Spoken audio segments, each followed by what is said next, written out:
Good morning. Welcome to Breakfast with Charlie State and Naga Manchetti. Our headlines today.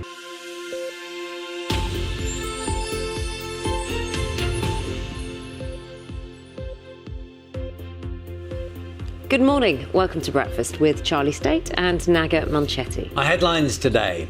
If you think about Christmas, you're probably dreaming of white blankets of snow, fresh powder, sledging, snowmen, and maybe even snow angels. I love it. I want a white Christmas every year. The reality when it does happen, though, can be a little different. We don't have the equipment, the infrastructure there to cope with it, and so the UK grinds to a halt very quickly. We yearn for snow, and then when we get it, we absolutely hate it. That's very much in keeping with our national psyche. It almost is like a dream now. It's the kind of thing you have to tell your kids, honestly, that did happen once, you know. Is snow at Christmas just a Hollywood fantasy? Or is there a chance your festive dreams could come true this season? It's the romance that I love. And if we got a white Christmas this year, I would, for one, not be complaining. So what actually needs to happen then, scientifically, for us to get that white Christmas? And warmer air coming up from the south, and that can have an impact. Areas most likely to see snow at Christmas are places like northern Scotland, Northern Ireland, and the bits of England and Wales that stick out in a northerly wind. And that snow, as it falling, can take a while to melt. So even if we've got temperatures around 2 or 3 degrees, if it's snowing heavily enough, that snow can reach the ground and even give a covering. Strong winds, more of us will see the blizzards. All you need are wind speeds of above around 40 miles an hour. And then that is when a blizzard becomes official. When a blizzard hits, it's best to stay inside if possible. It's freezing and it's cold and it's wet, but apart from that it's pretty nice actually. Thanks Dermot for asking. We were in already quite deep snow, and we could see it coming. We've seen millions of snowplows going out this morning, really trying to keep the roads open because, of course, with this bad weather, a lot of the roads in parts of Scotland, for example, are impassable. So the producer, bless his heart, went down on his hunkers. Snow was hitting my face. I was really well wrapped up, but like pins and needles digging into your skin. And it was so cold that my voice started to slow down. Rain come in, and for most of us it will be a dry night away from the northeast of Scotland, where we'll continue with blizzard conditions. And then I heard in my earpiece. For now, back to both of you in the studio. Well done, Carol. And the lips didn't freeze up Not once. quite. Go and Next thaw them time, out maybe. And Down the middle of the road, because there were no cars there, horses. And we walked in the snow to church down the middle of the road. It snowed, you would just basically sit on a tea tray in the park waiting for someone to push you. We didn't have enough sledges to go round, so we would sledge on trays going down the brae. Oh, it was magical. But none of our contributors were even alive when the biggest dump of snow on record hit the UK. The winter of 1947 will be talked about for decades, unless, heaven forbid, we get another equally bad winter before our troubles subside.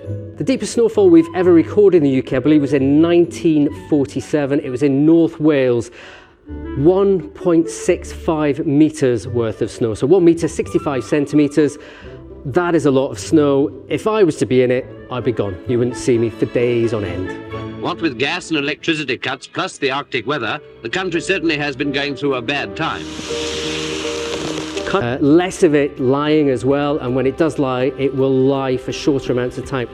But the other thing as well, if you look at the contrast in temperatures north to south, London, a heat island, is always going to be warmer than it is, for example, in Inverness.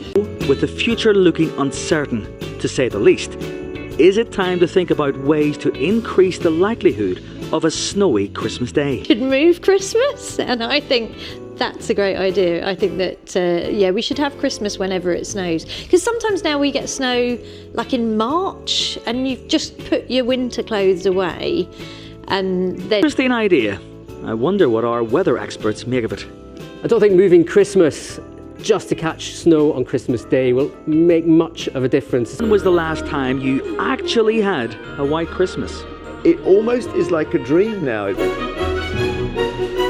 Single snowflake to fall at any one of their hundreds of observing stations around the UK. 2, 1. Disappointed is the word. And we've only had 4 times in the last 6 decades of picture-perfect snow coverage across most of the country on Christmas Day. Leaning out the window. And, hi, boy!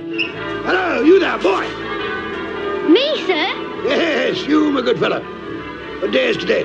Today? Why, it's Christmas Day, of course. It's Dickens. We love Dickens. Between the Middle Ages, the medieval period and the middle of the 19th century, there was what could be called a little ice age. Simply, it was colder at that time, so in the middle of December, there was snow. The winters were extremely severe, such that actually the Thames froze. So there were fairs on the Thames, on the frozen river. There were tents erected. There was like a Christmas market and a Christmas fair. There was a spectacle of walking elephants across the frozen Thames. The Christmas and snow and all of those concepts are so rooted in our sort of Victorian sense of what we should be.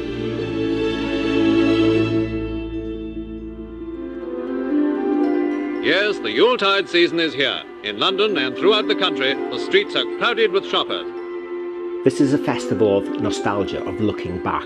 And in the early 20th century, people are saying it doesn't snow as much at Christmas time as it used to.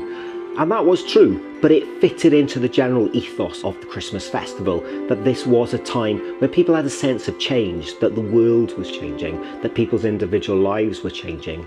With the whole Commonwealth of English-speaking nations listening to the speech of His Majesty the King. The year that is passing, the 25th since my accession, has been to me most memorable.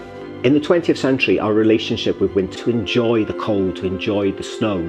For winter sports enthusiasts, that journey to Switzerland isn't really necessary. Hampstead Heath providing a local Cresta run. So we could enjoy the idea of a white Christmas without being threatened by it. This Christmas, there's a bumper package from BBC One. Filmmakers quickly caught on, making the white stuff an almost mandatory feature in movies or Christmas specials. Oh, isn't it beautiful?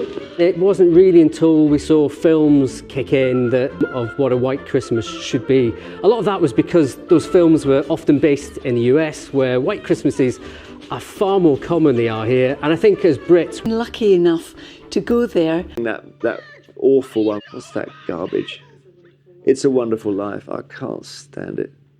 I know I'm not allowed to say that. Merry Christmas! Merry Christmas, George! Merry Christmas, George! And big name brands are more than happy to lean into that idea. Whether it's Coca-Cola, whether it's chocolate brands, whether it's other brands advertising, very often you see the product placed in the snow.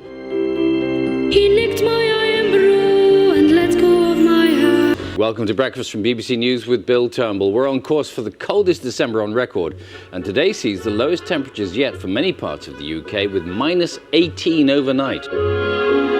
Expected to reach minus 20 Celsius. We were meant to go away for our 1-year anniversary and we couldn't because it was snowing.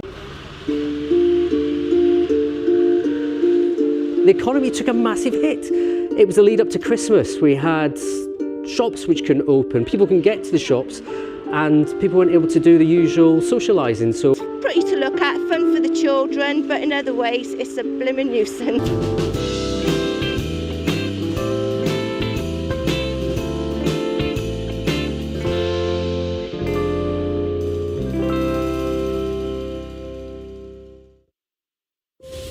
There's a magical thread that connects us all, where every step brings us closer to joy.